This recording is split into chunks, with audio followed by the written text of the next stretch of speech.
Last week, I went on a storytelling crusade as we chronicled a few dear friends and a complete stranger on their Tesla experiences. And guess what? It's been a calendar week. That's 168 hours or 604,000 seconds or so. And what's happened in that time? Well, news spread across the globe on the platforms of this plea. And here's how each of the case studies panned out. Still waiting an appointment. Will's car is still problematic. And a subscriber reached out to help Steve on with his Model 3 seat issue. He happened to have an extra part because he too had the seat issue. Now, on the last example, the caller had an issue with his Plaid as it's been out for service almost as long as he's had it, but they were still charging him for his full self-driving monthly service. He called and asked if he could be refunded 2 months of FSD because he wasn't sure when he was going to get the car back. Tesla kept telling him next week, next week, next week, and he wasn't sure if he could cancel it or not. Finally, at the end of it, he wanted his money back for 2 months of it, and was their response. This is our policy. It is stated on our website, and we won't be moving from this. The policy here is we got your money and we're going to keep it. Again, this is the policy that we have in place. I understand where you're coming from, and again, if there was something more that I could do, I would absolutely do it. But unfortunately, this is our policy, and we do not move from it. All right. Well, thanks, I guess. Now, after that video was released, Tesla gave their response to it, and it was very Tesla-like. Thank you for reaching out to our teams with your request. We looked into your concern and interactions with our internal teams. The policy is that the subscription can't be refunded, but we do want to offer you a free month. If you want to accept, please let me know. We sincerely appreciate your loyalty and support in Tesla. We know the situation wasn't what you expected, and it can be frustrating, but this feedback is used to help initiate potential policy changes in the future. Now, my take on this is that it's actually kind of hilarious that it takes someone to complain for them to change a policy when they know full well that this policy isn't the right way. Tesla kept telling the customer the car will be done next week, next week, next week. He wasn't sure when to cancel, and at the end of it, he finally got his car back, and he wanted 2 months worth back, and he didn't get it. You know what? They're giving him credit for one of the several months the car was operational. They basically said, we know this sucks, but hey, we know you're not selling the car, so this should suffice. But I'll tell you right now, I get it. You don't make a staggering $5.5 billion in profit by refunding people now, do you? Now, I don't really care about this all that much, and I'll tell you why in a second. But you may not know this about me, but I had a really hard time making the last video because, believe it or not, I don't really want to talk about Tesla's issues anymore. After several years, it kind of gets a little bit old and repetitive, and you all really know the deal. I call it getting Gary Coleman. The late Gary Coleman was on a show in the late 70s called Different Strokes, and he had a tagline that says, "What you talking about, Willis?" What people didn't know is that Gary actually hated saying that line because unfortunately, it was what he became known for. So whenever anyone met him, they said, "Say the thing, say the thing." Well, that's kind of like Tesla and I right now. Whenever someone asks me about the latest update or what I think about the Semi or that thing that Elon tweeted or Model 3s are having an issue with heat because of a stuck flap, I honestly really don't know because, well, as a car enthusiast, there's a lot other vehicles that I'm interested in, and I'm just not up to date on a lot of this Tesla stuff anymore. But like I said before, Tesla is a big boy company. They put almost 1 million cars on the road last year alone, and you're going to see them everywhere even more so now. There are literally 5 Teslas in my neighborhood, a tiny neighborhood. That is 20% of houses that own Teslas. Imagine waking up and 4 people driving the same exact car as you. As an enthusiast, that is hell. Literally, months can go by before I see another i8 or RS7 on the road because unique vehicles are my thing. So the pressure to have interest in a car that almost everyone's going to be driving pretty soon is meh. The reason why I didn't care much about that Tesla's response is that 1, I expected it, and 2, everyone in that last video chooses to still have a Tesla, but also has other vehicles. So if something does go wrong with their car, it isn't the end of the world, nor are they that put out much by the inconvenience. I didn't like making that episode too because honestly, everyone can afford multiple cars in that episode. The examples aren't examples of the common man or woman that can't own a Porsche and a Plaid, or own 5 Teslas, or gift a car to a family member. I won't lie, I was guilty of that too. That's one of the reasons why I cut my complaint down about my Model X so short, because come on now, no one gives a shit about the guy in the 911 dropping off his Tesla to get service. I like making examples for the people. Now, I made a video a while back about a battery pack replacement on a Model 3, and this is the guy I fight for. He bought a Model 3, the battery pack was damaged and not covered, and Tesla wanted $16,000 for a new battery. He told me he would have had to take out a loan to cover the battery pack replacement price. This is the guy I fight for, the guy that doesn't have multiple cars to choose from, and honestly just wants to get to work in the car that he loves. And he can't afford to have his car down for a month, and he can't afford a battery pack replacement surprise. So this is where I'm at right now, and we're actually going to talk to someone about that later on in the episode as a little surprise.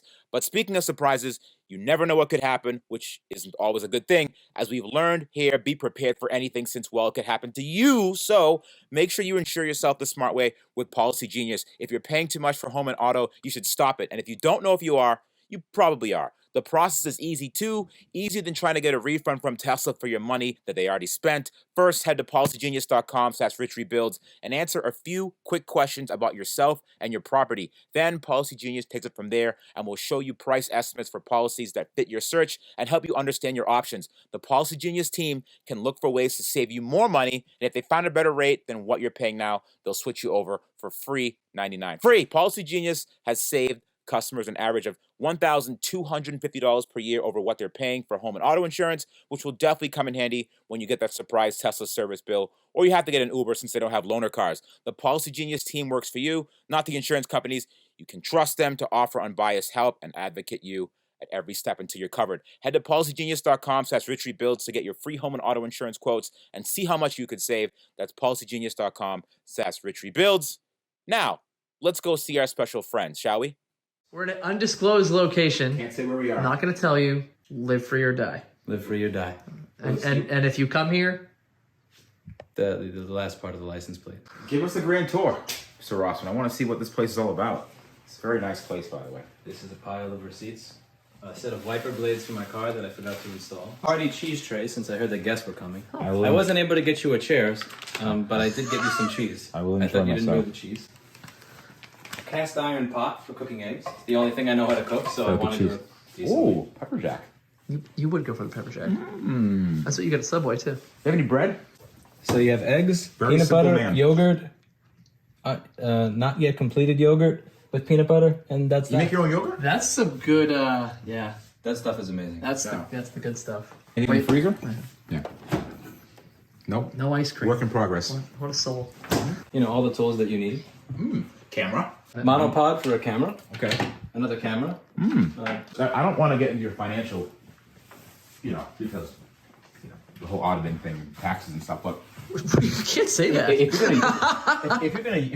you're gonna use that, why wouldn't you use like a softer paper towel for cleaning messes, not for like your skin? You know what I mean? You know what I'm saying? He didn't answer the question. He likes that. Another one. This is ripped really, for his yeah, pleasure. This is really weird. This was torn with aggression. Look, the tail was left.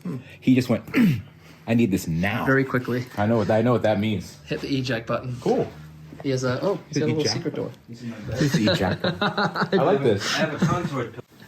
This is one of those pillows that kind of curves for your neck. How does that? Is that good? You like It it? actually feels very good, but it's like an extra $5 to get the little curve in the pillow. Does it stay cool? Is it one of those ones that had the gel in it? No. You're technically getting less pillow because they're contouring out a space for you, but it costs more money. Is that a futon? It is. Cover? You should feel it. Sleep I promise on I'm the not man's trying to bed. get you into bed. Well, it worked. This is actually not. I'm easy. Look, I can't tell if he was going for big spoon or little spoon. Imagine if I was.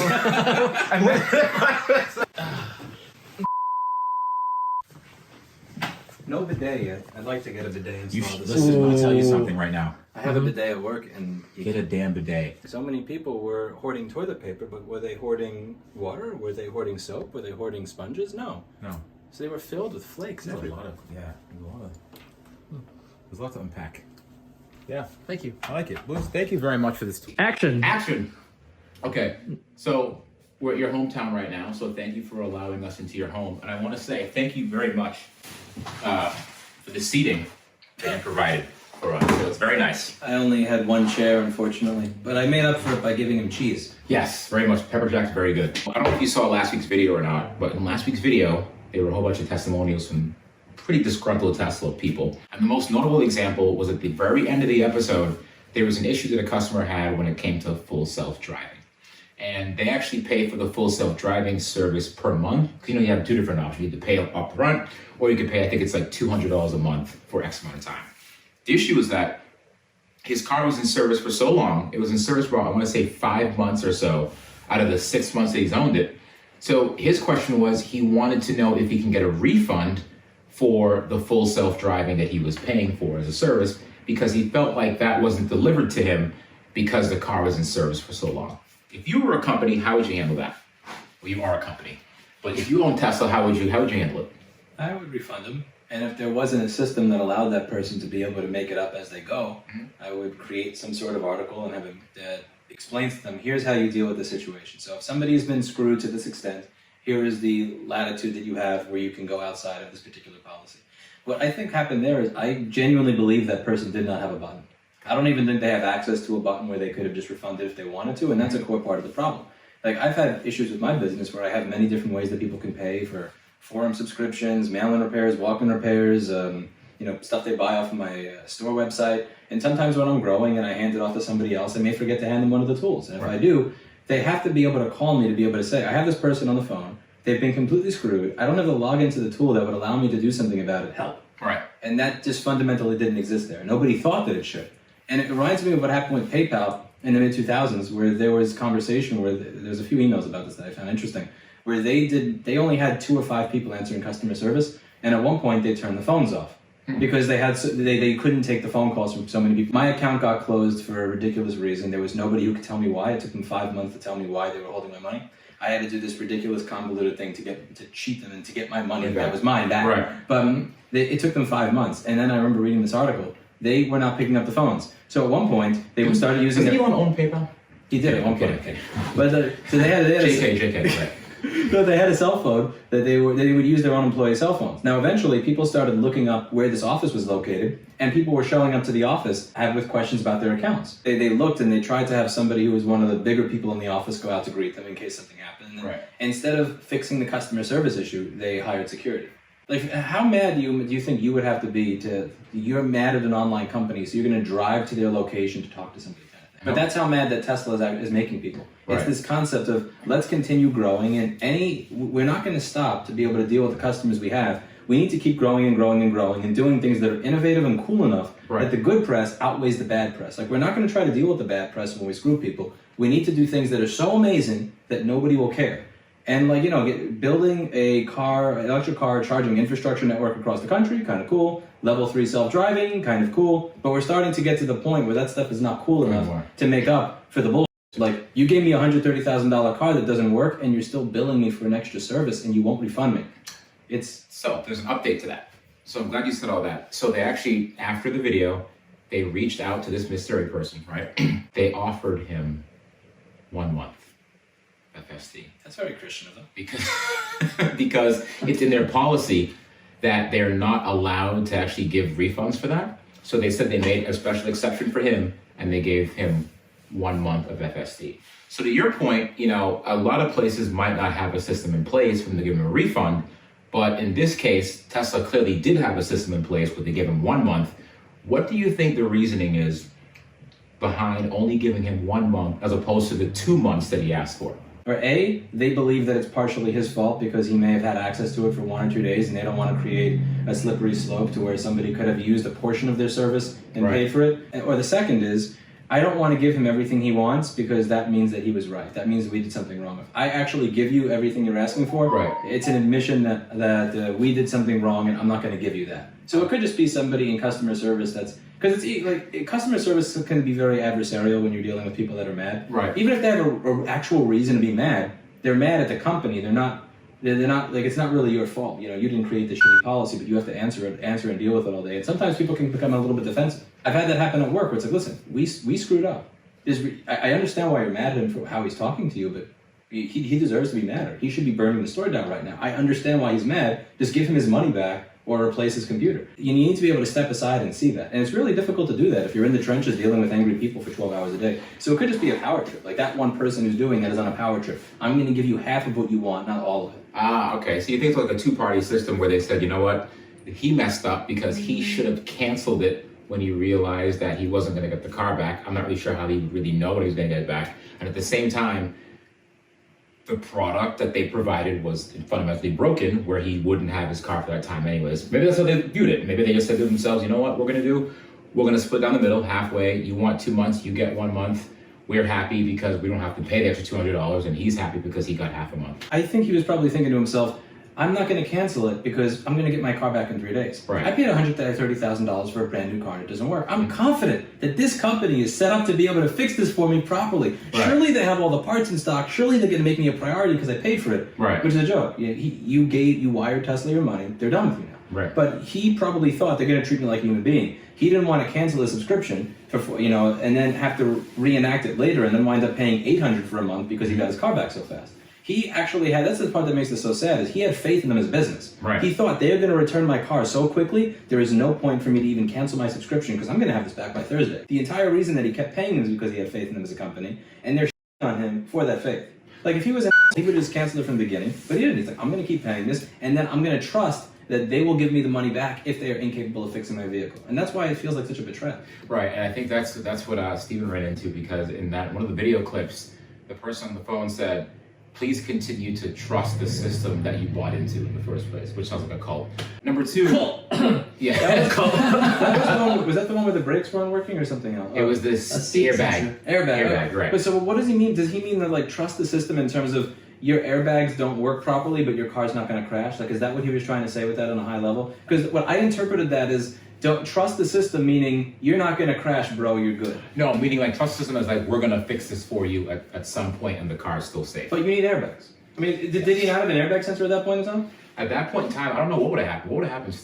I think what actually he was, my interpretation of that was that he was telling me, like, because it's such a safe vehicle and you have the crumple zone, you know, like Right. he was bought into all the talking points of the car. It's like, Right. well, if you got an impact, like, you got the crumple zone, it'll absorb the impact, Right. like, you'll be okay. You also I have still a kinda giant want an steering airbag. wheel. But it's yeah. like, I still want an airbag for my passenger. Like, that's Right. terrible to even Yeah. consider. But what if you didn't have a seatbelt? You know, they would be saying that if it was a seatbelt, I'm sure.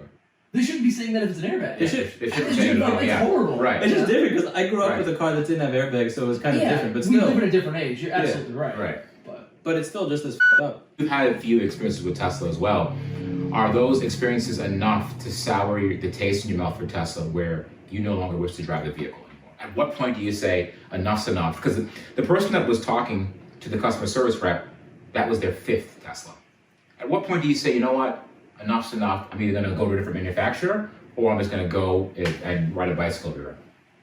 I think it has to do, there's a difference between getting rid of the one you have versus not committing to buy another one. Because this kind of reminds me, I'm trying to think of a non-political example, but I'm failing. So when Colin Kaepernick came out and you had a bunch of people that were burning their Nikes, like it's like, it doesn't matter. Nike already has your money. You know, if you're regardless of what you think of him or the movement or anything, It's kind of like Carhartt right now. if you're throwing away your shoes, Right. like that doesn't affect Nike. They already have your money. Right. Whereas whether or not you want to make a decision to buy a new one, I could understand one way or the other. But throwing away what you have is ridiculous. Right. If somebody's like, I'm going to set my car on fire because of how they treated me, I think that's kind of weird because you paid for it. But if somebody is just saying, I'm not going to buy another one, I would completely understand that. The one thing is that if what you want is a battery electric vehicle, the other options are crap for a number of reasons, and I hope that they catch up. Right. And just the fact that I did this another video on this I was showing, if you want to travel through a lot of the Midwest, you would have to stop at a hotel overnight because of the charging station, assuming that they work. Right. And again, most of those EVgo and Electrify America charge stations, they work kind of like payphone works in New York City in the 2000s. Right. They're more useful as a urinal than for their function. Right. Like they're just there for people to take a piss on so that they don't get seen, you know, in the grocery store parking lot. They don't actually work. If I spent $130,000 and they treated me like that, I wouldn't buy another one. Really? No, there's no way in hell I would buy another one.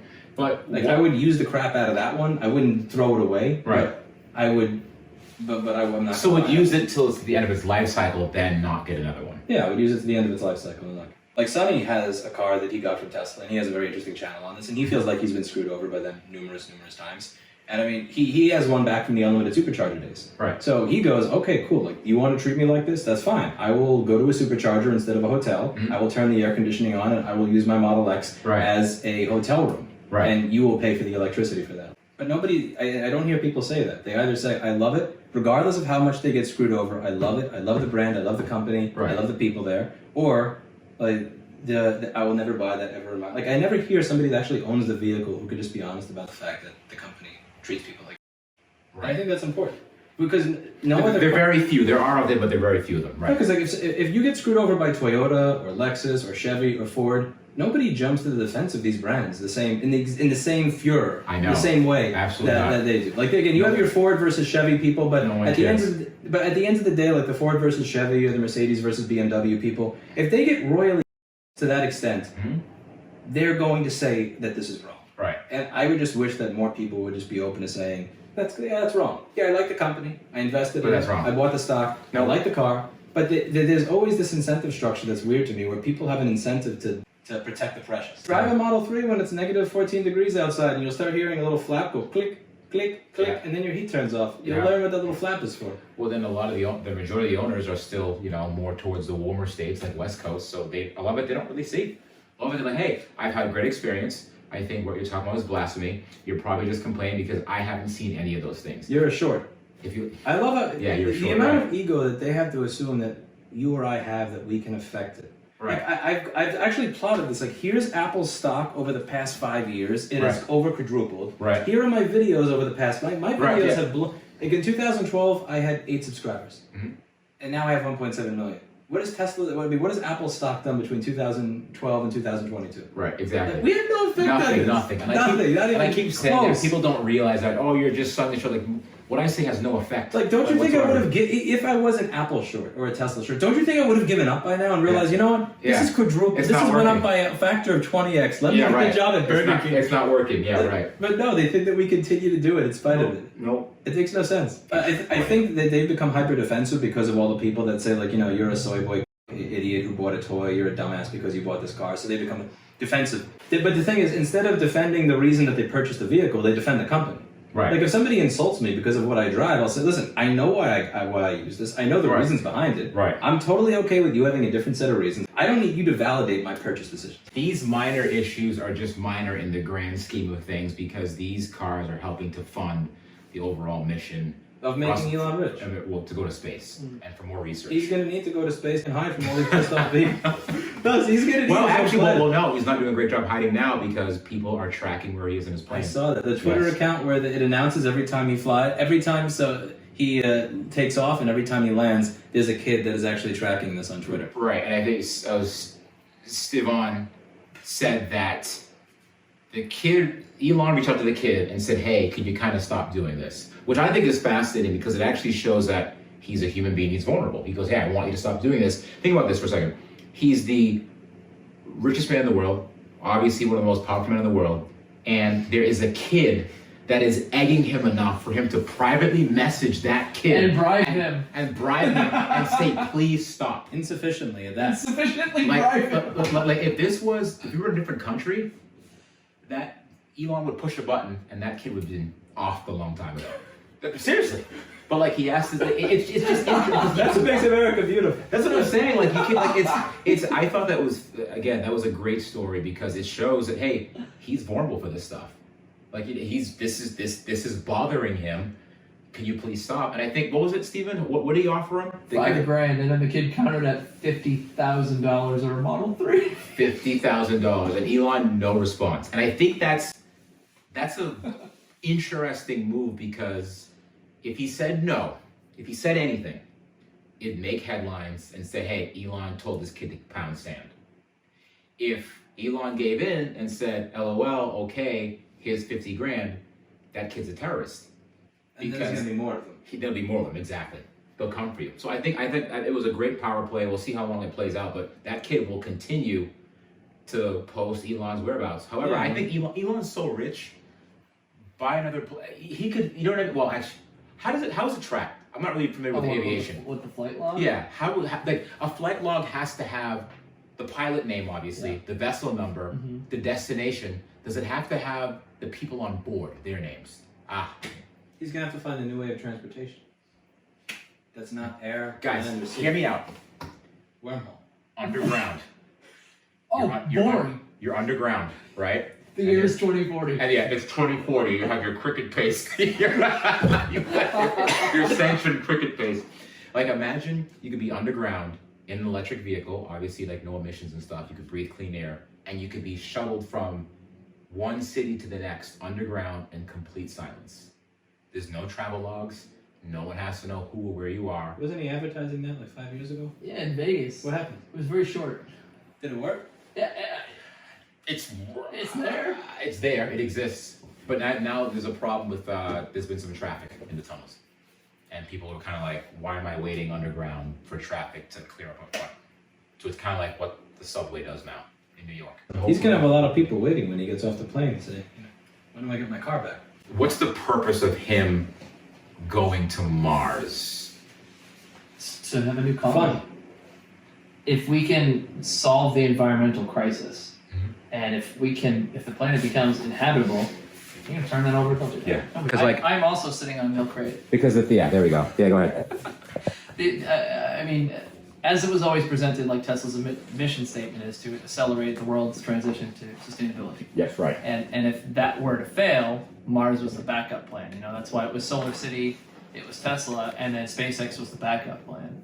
So he's, So I guess preparing the next step. I don't know. If we have a Wall-E eventuality. That's going to happen. It's happening now. Wall-E. You've seen Wall-E, right? The Hunger Games is happening now.